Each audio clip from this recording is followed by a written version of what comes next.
Welcome, Shrinidhi. Hello, thank you so much, and hello to our listeners. So before we talk about being kind to our minds, who is Shrini, and when he's not behind a microphone, who are you? It's an interesting question. Nobody has ever asked me this question. Oh. I would rather say I would be a traveler when I'm not in front of the microphone. Okay. And even when I have to travel, since I've come so far away from India, I've made sure that I have recorded my shows, I've recorded my programs, so that even when I'm not around, the show goes on. Okay. It's good to hear. My colleague is busy trying different stuff. We won't look at him. Just do what you need to do. You're a radio and media maker in India, is that correct? True. Okay. So what kind of trouble do you like to cause with a microphone then? I like to get people excited. And many people might not want to call it a trouble, but it is also important to bring joy and happiness. And especially at the times of distress, when people think that something is not working out, my day has been bad today. So it is, like you might agree, that we have the power to uplift people's moods. We do. If they're feeling sad, we play them a happy song, saying that, okay, if something is not working out, let's listen to the song, just unwind a little bit. And remember the things that have happened to us in the right way, the happy moments that we have lived. Yeah, the things that do go right. Yeah, definitely. When everything goes left, you go right. Yeah. And everything, when everything. Yesterday I was cycling in Den Haag, and I was with one of my friends, and I was riding on the wrong side of the road, and I saw the traffic coming my way, and I did not know, because in India you drive on the other side. The English way, yeah. Yeah, and then even though I was just on a bicycle, it was just a bike, and I asked him, because he was just a few meters in front of me, he did not see where I was, so I asked him, everybody's coming straight up to me, am I driving wrong? He says, yes, you are driving wrong, but that means that you should just stay right. Yeah, that's true. It's true, and people in Suriname can agree. It's problemsome when you travel to different countries, because in Suriname it's also the English way. True. So we're aware of the problem. it's a thing, but you're entirely okay. So I guess it went well. Yes. What is the best conversation you ever had on radio, and why has it stayed with you? I think this is a difficult question to answer, because there have been so many beautiful, meaningful conversations that I've had. I've had opportunities to interview, bring people on the show, from Bollywood singers to politicians to ministers to youth leaders, very famous personalities, and also inspirational people who have won awards for their social work, the way that they have impacted society. And I believe to pick something up from that would be very difficult. But I would want to pick up someone who is a scientist, because many people think scientists are not famous people, they're geeky people. And people don't really recognize and appreciate the worth of a scientist. Because they work behind the screens. Behind the scenes. And so it happens that one of the scientists who came to us on the radio was, he was an agricultural scientist. You would like to become a NASA scientist or a space scientist, but nobody wants to become an agricultural scientist. This person was in his early 60s. And he was approaching his retirement, and he said that 40 years I worked in the United States, and I now come back to India.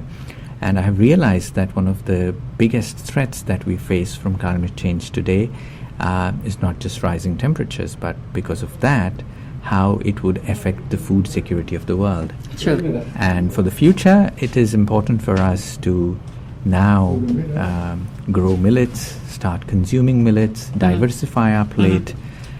And what really touched me about that conversation was he was a person of science who had profound insights into the workings of nature and how it was affecting us directly, our human health and the health of the planet.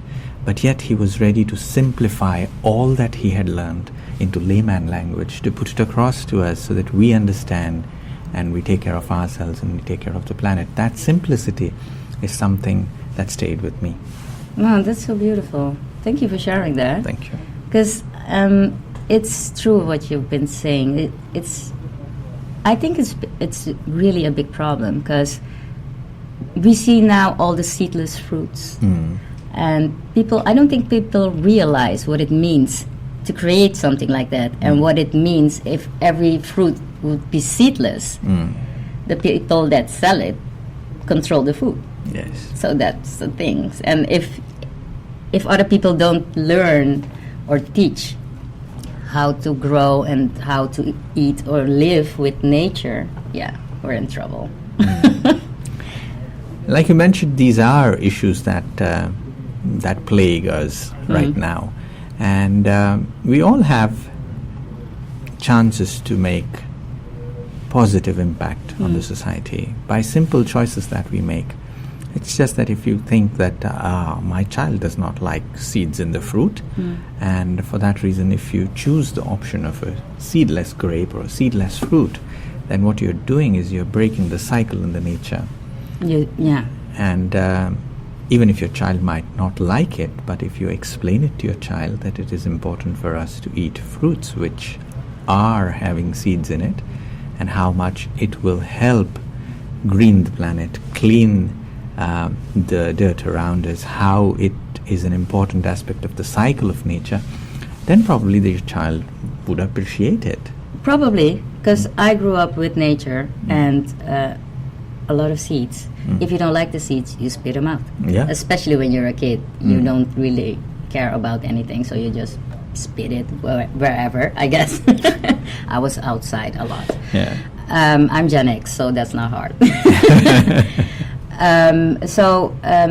I do agree, but also right now, the kids are being taught, like, from a young age to live with screens, either a phone, an iPad, or anything other than communication with another human, which I find troublesome. But do you think, because I don't think we can ever change that, this is how it is right now, should we create more programs that teach people and children this, do you think?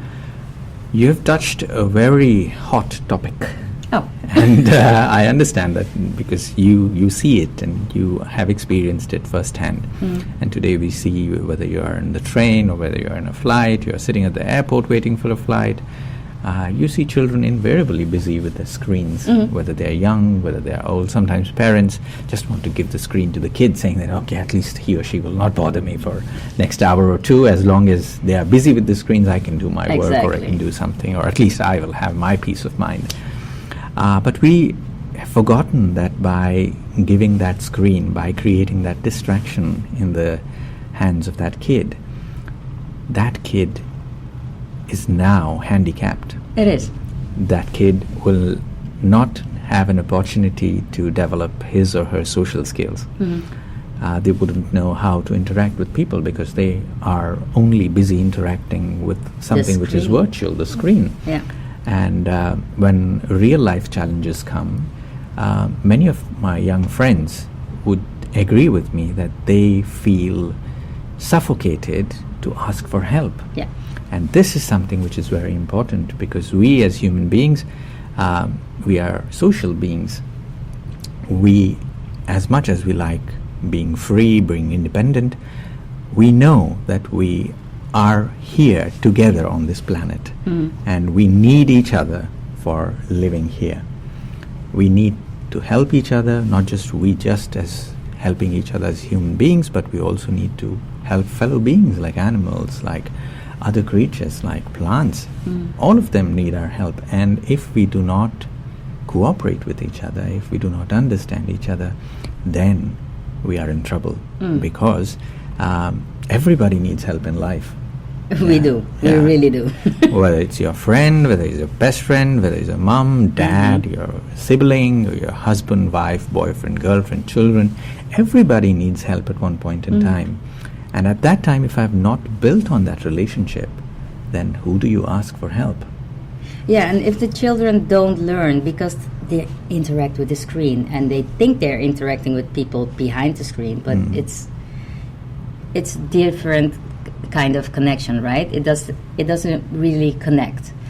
So the thing I see is that either whether they're teenager or young adults or even adults, they haven't learned how to ask for help, and now they're ashamed. Yeah, and this lands us in a difficult spot right now, is because more and more young people feel isolated, and the mental health issues in younger people is rising up, and excessive use of phones. Today we now start talking about digital well-being, digital health. There are rehab programs which offer digital detox because children are addicted to, even youngsters are addicted to gaming or screen or phones. These are realities of our life, and these kind of addictions lead us to not just mental health issues but also physical issues of spraining the neck or their eyesight going down. There's something called as a blue eye syndrome. There is other mental health issues like a blue tick or a black tick anxiety. There's so many things that are coming up, and clinicians are ringing the bells and raising red flags about it. And since we know that these are the issues, we should bring in intervention now before it is too late. And one of the easiest things to do is to sit down and talk. It is about just keeping screens away. We as parents, we as elders in the family should lead by example, saying that, okay, today is a no screen day, today is a no phone day, maybe this evening is a no phone evening. So just going out, walking, spending time with family, spending time with physical friends is something that we could all start doing. And especially while we are eating, let's say if I'm eating lunch or dinner or any meal with the family, at family time, no screens. I'm not watching TV, I'm not looking at the screen or a laptop, I'm not busy doing my work, but spending time with family, talking to each other. These simple practices of being mindfully present in that moment, doing what I am doing and focusing my entire attention on one task at a time will help us a great deal to navigate these things. I think you're right, because a lot of people don't even realize that by interacting with loved ones, your stress levels really go down. Definitely, a lot. yes. So it helps. It's even more when you're in person, right? So I don't think a lot of people realize it, but also the question I hear mostly is like, okay, Evita, I really want to do this like in-person thing you're talking about, but I have 3 jobs because everything is so expensive. And when I get home, I'm too tired. I don't want to talk to anybody anymore. So this person stays stressed. What do you think I can tell them? I believe this is the reality of today's world. And if it's like you were mentioning, that if you have 3 jobs, you're too tired at the end of the day, let's accept it. It is the reality of our life. Sometimes if I'm married to a person, I think that today I've had a stressful day, and I go back home and I tell my partner that I've had a stressful day, let us go out somewhere, let us have some relaxing time. And I come back home and I see that my partner is super stressed than I am, and I was thinking that my partner is going to be my comfort zone, and here my comfort zone is stressed. It's also stressed. So I cannot stress into the stressed comfort zone now. I have to take in their stress probably. Yeah. So this is where meditation steps in. This is where mindfulness as a practice that many people today have started learning. There are many schools of meditation. True. But from where I come from, in Mount Abu, there is Brahma Kumaris as an organization which has worldwide presence, and we teach meditation to people where we tell them that it is important to take care of yourself first. Exactly. It is not my partner taking care of me, my parents taking care of me, or I taking care of my parents or my siblings or my friends. First, self-care. I care for myself. If I am well, then I can take care of others. This is when meditation helps you. You unwind. You give few moments for your own self. You don't think, you don't do. You just allow yourself that privilege of staying in that calm space. creating those calm, positive thoughts. What happens when somebody tells you, let's say your kid or your partner comes and tells you that I've had a very bad day? Our natural instinct is to console them, is to tell them something positive. The natural thing is to put a hand on their shoulder and say, it's all right, it'll Fix get it. better. Yeah. You are capable. Tomorrow will be better. We say certain positive things to them. True. And it uplifts them. It takes the burden off their shoulder. So why can't we do that for ourselves? Precisely. Right. And this is precisely what meditation is. It is about doing a positive self-talk. It is I creating positive thoughts in my own mind. I am a peaceful being. I am a being of love. I take care of myself. I look at everything in a positive way. Things might have not worked out well, but I'm thankful for the things that worked out well, and I am always hopeful that tomorrow will be better than today. Having a positive outlook, giving these thoughts to myself when I wake up in the morning, when I go back to bed in the night, just doing this sometimes during the day, few moments, maybe a minute here and there, maybe few seconds here and there, will help you recharge. And it helps you remain calm, peaceful, positive throughout the day. You try doing it and you will say at the end of the day, wow, I did some simple things today and I did not burn out. Right. I fully agree. And the way I explain it to people is like, I use the airplane analogy, like you have to put a mask on your own face first, because if you get knocked out, who are you going to help? Right? And then they're like, oh, right. And a lot of people misuse the word self-care, self-love. They think it's like going out, which can be a part of it, or consuming things, because it's a consuming society. They tend to go do those things instead of staying within themselves, be happy with whatever is going right. So how do I explain to them the difference between manifesting and meditating? I think today there are different terminologies that we use today, and some of these terminologies, these terms have come up on social media, and people think that, okay, I'm trying to do this because something appears very hip, very cool. Yeah, right. It's a trend. And whatever the reason might be, whether you like it because it is in trend, it is fashionable, but you should first experiment with it. You'll see if it works for you, then you would want to do it. Exactly. And meditation is a process of allowing myself space and time, allowing myself to be who I really am. It is your ability to connect to your own self. Because sometimes when I get to do things, I kind of stretch myself out, trying to help others, doing things for others, job, colleagues, this, that, different roles and responsibilities, the labels that I carry, that I'm a parent, I'm a father, I'm a mother, I'm a child, I'm a brother, I'm a teacher, I'm an advocate. These are roles and responsibilities that I have, but this is not who I am. This is just part of my work, the part of the action that I do. But when I don't do anything, who am I? I remember the question that you asked me first. Who are you when you're not in front of the microphone? Exactly. This is what I need to ask myself. Who am I really? Okay. What kind of a person am I? What is it that is the core of me?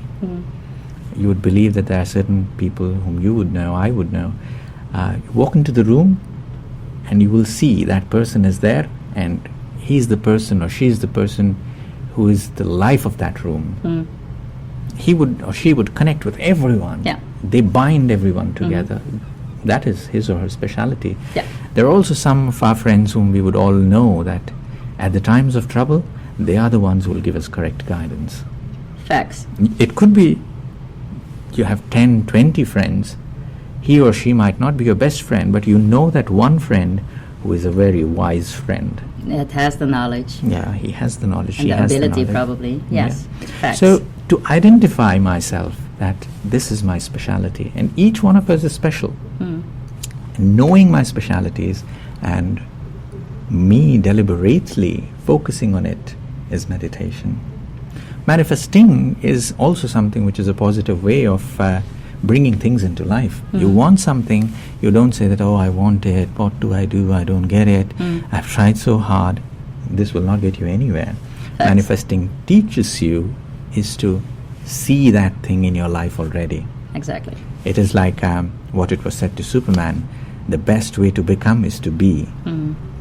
It means that if you want to become something, start visualizing With it. yourself, Start seeing it, that I am already. If somebody says, oh no, you look pathetic, you tell to yourself, I am absolutely stunning, beautiful, gorgeous. And that way you would know that what other people say does not matter to you.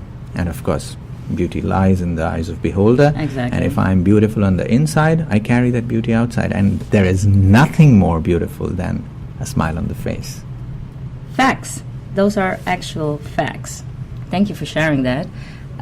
Also, I talk a lot with people. It's my job to talk a lot. So, has somebody ever said something live on air that made you completely forget your next question? Oh, yeah. Or, yeah? Yeah, definitely. Can you share something? Definitely. I think I would talk about an audience. Our listeners sometimes call us. And almost more than 10 years on the radio show, I used to do the night show from 8 to 10 in the night. And this was a way of allowing our listeners to unwind. They could just call in and tell whatever was happening in their life. If the day did not go well, they could just call up and say, I'm feeling too sad. This was such a horrible day. They could call me and they could tell me. And if they had something wonderful that had happened that day, people would still call me and tell me. So I remember one of these conversations, this caller was not very happy about it. He had just lost someone. Yeah. And it is really a very profound moment of grief where it is very personal. And, I was a radio jockey. I was all peppy and I was in a very happy mood and talking about it. And then he calls me and he says, I've not had a good day today. I'm just a little sad. And I said, oh, it's all right. Even if you're sad, it is okay to be sad. Sometimes days are not the same. Sometimes it is a rainy day. You take a rain check and you look forward to the next one. And that is when he said, is it okay if I share with you what happened? I said, yeah, go on. And I'm still very happy and peppy about it. And then he shares that I lost a very Sad good story. friend today, and he was someone whom I could confide with, but now I do not know who do I share it with and whatnot. And at that moment, I did not know what to say. It was as if I had not prepared myself, because I had never experienced something similar in my life. What he was experiencing, I had never faced that challenge. So for a few moments I went numb. I did not know what to say, and I was like, I understand. And all I could say was, I understand. And a few moments later I could gather myself and I said to him, look, just because one friend is gone does not mean that you don't have other friends. It is important that we trust at least one person in life, but if that person is not here, maybe life is teaching us a lesson to trust more. There are other people whom you can confide in. And I'm very happy that you called me and you are telling me these things. That means you trust me too. And you need to seek support. And there is support available. There are people who still love you. Maybe you don't see them the same way. Exactly. Yes, this is come up a lot, like a lot. And I tell people sometimes, fake it till you make it, because that's what I did when I first started meditating, because I didn't know. You come home and you try to do the things that they taught you, but sometimes, your mind. I have ADHD and autism, so it's going crazy all day, every day. And it's really hard for me to calm my mind. Not myself, not my body, but just my mind.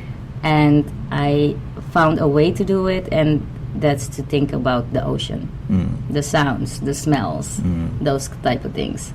And then it naturally happens after. But it took me a while. So I tell people, fake it till you make it. Practice. And then one day it comes to you naturally, and you don't even remember why you didn't do it Yeah. before, or you couldn't, or anything like that. So yeah, I think it helps what you're telling the people now. I hope it helps, because you're in the Netherlands working with the team Be Kind to Your Mind. Yes. Like you mentioned, meditation make you to make something happen. You need a great amount of practice, and sometimes we think that, oh, it's not working out. I've been doing it for 3 days or 4 days. I've tried it so many times, and then I say, like, no, this is hopeless. This is not going to work with me. Maybe I'm not cut out for it. There's several reasons that we try to give ourselves for not trying too hard or not trying a little extra, because we want it the easy way around. And sometimes it so happens that we look for intervention when it is a little too late. Meaning, maybe it's just like this. Let's say if you have a cold, the moment you start blowing your nose, you realize that, okay, I have caught up a cold. Probably you should take medicine, take a little bit of steam, do a little bit of gargling, and drink a little bit of hot water, ginger, something, or some kind of tea or herbal concoction. We know all herbal remedies and homemade remedies that we have available. But what happens if I ignore it the day one? Then I keep blowing my nose, then it starts with a throat infection, then I have a nose block, then it becomes a severe cold, then I develop a slight fever. The more and more I ignore it, the bigger the problem becomes. So this is where it is important. People think that meditation is for people who are very old, or meditation is for people who have trouble sleeping, or who have some kind of issues that they cannot manage their mind, or they cannot manage their thoughts. But no, meditation is in fact for everyone. If I know the remedy, that if I have a cold and I can just have some ginger tea or just hot water, a little bit of gargling will make it better. The moment I discover the first symptom, I do it. I'm healed in a day. But if I wait until a week, you got a lot more healing to do. Yeah, and it takes more time. The same thing happens to us. Since we don't practice meditation, or if we have, although we all subconsciously know how to meditate, it's just that we have not focused on it, not tried doing it. So when the problem arises, since we have never practiced it, we feel like, oh God, this is so hard. This is so hard. And that's the reason the Brahma Kumaris are here. The Brahma Kumaris have a worldwide presence of in more than 100 countries, here in the Netherlands, in Amsterdam, in The Hague, so many different places across Europe, in the United States, of course in India, Asia, everywhere. What are we trying to do is we are trying to bring meditation to people, to all walks of life, no matter what your age group, no matter what you do. Just take a few moments every day to relax yourself, to say something positive to yourself. Just try to build on that practice. Maybe 1 minute today, 2 minutes tomorrow, maybe end of the year 10 minutes, just sitting at one place, just looking at nature, like you were mentioning, looking at the ocean, hearing the sounds of the ocean, and when that sound comes to you, you say that just like the ocean, I am tranquil. I experience a peace as deep as this ocean. I carry the same depth in my own self. I have the peace that I seek outside. Just saying this again and again, your mind will believe it. It'll believe eventually. it. Yeah. It is, because And it then is you the can do it. reality. Yeah, it is. Because in reality, peace is not somewhere outside. It is on the inside. When I go shopping outside, and many of my friends would agree with me, they today call it retail therapy. When I'm too stressed, I would want to just go and shop and buy things. And when I come back home, I feel nice. I brought my new things. What did bring happiness to you? It was not the stuff that you brought. It was your act of going and doing something new helped you.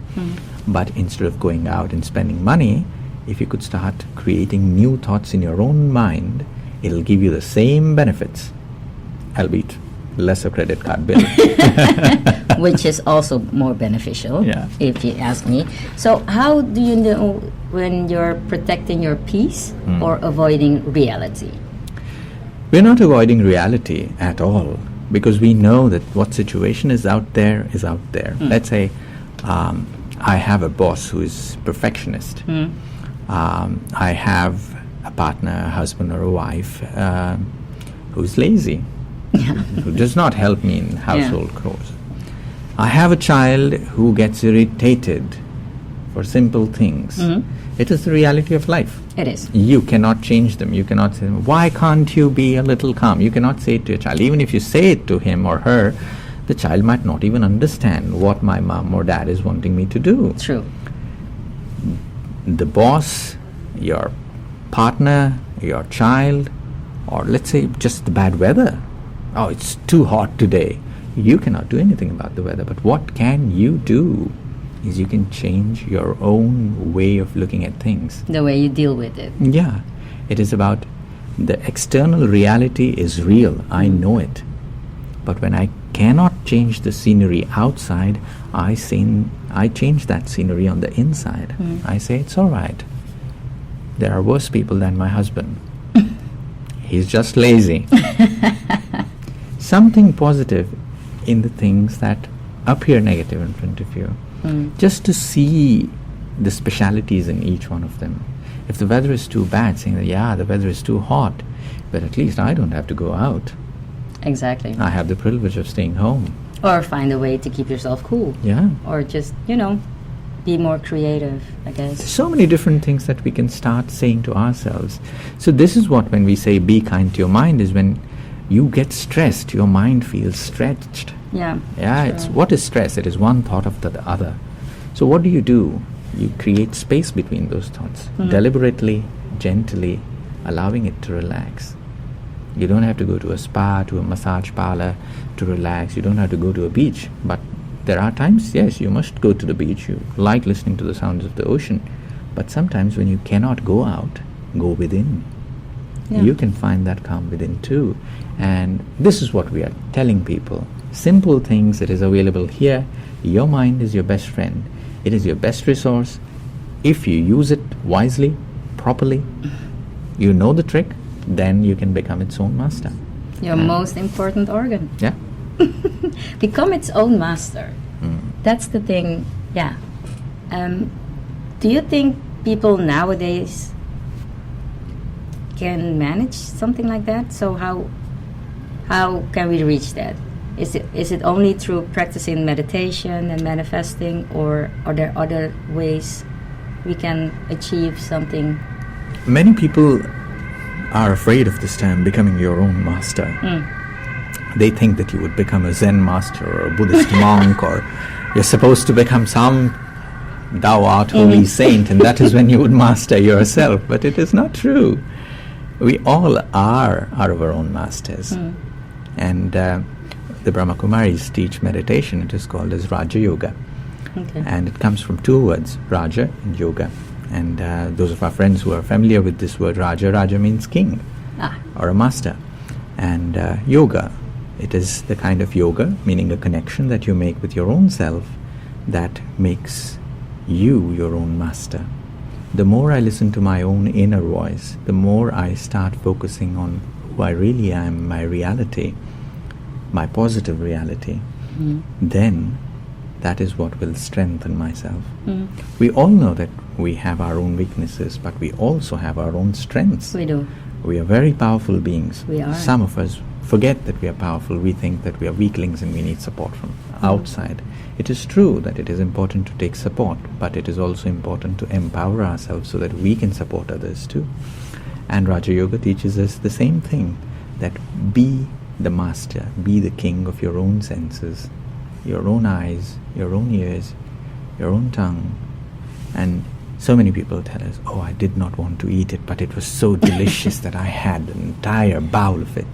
And then your sugar levels have spiked up. Yeah, you feel bad. Yeah, you feel bad. So what Raja Yoga teaches us is it is not that you're trying to control your eyes or your tongue or your hands. No, the physical organs need control, but who really gives you the thought that I need to eat this is too yummy, how can I leave it? It's your mind that is playing that game. So you tame your mind.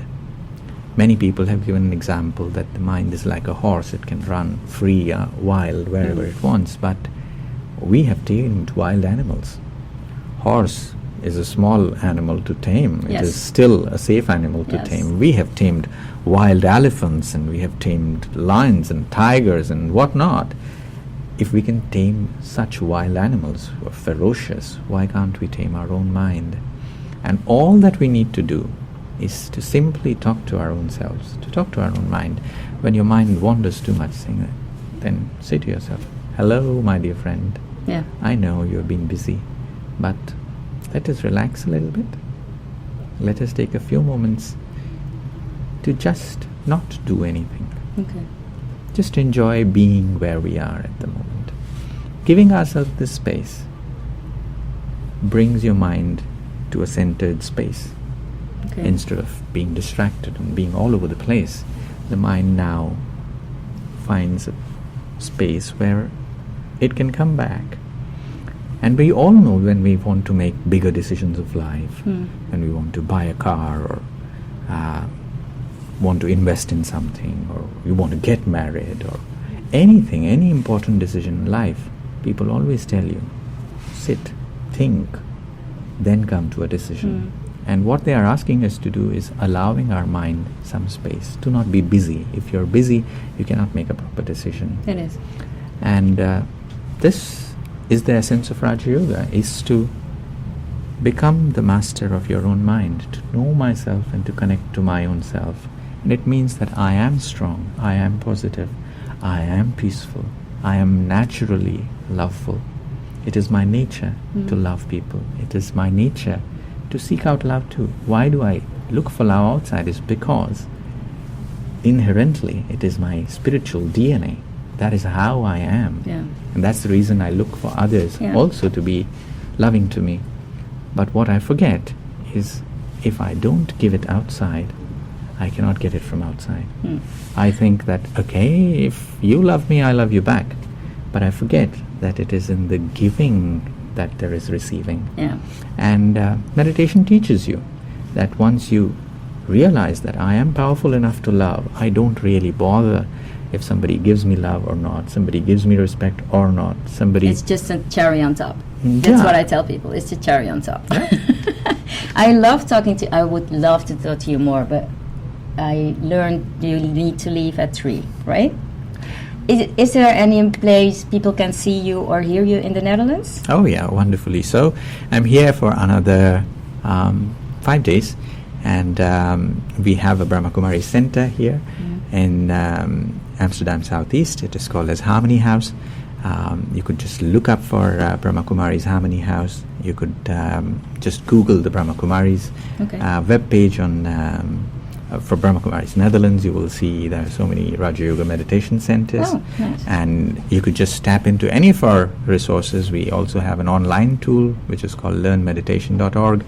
So you could just learn meditation there. And so there's no excuses, because I need to I need to stop, because the news will start in 1 minute. I love talking to you. Thank you so much for freeing your time to come and talk to us. Thank you so much. It was a pleasure being here. Thank you, Shrinidhi.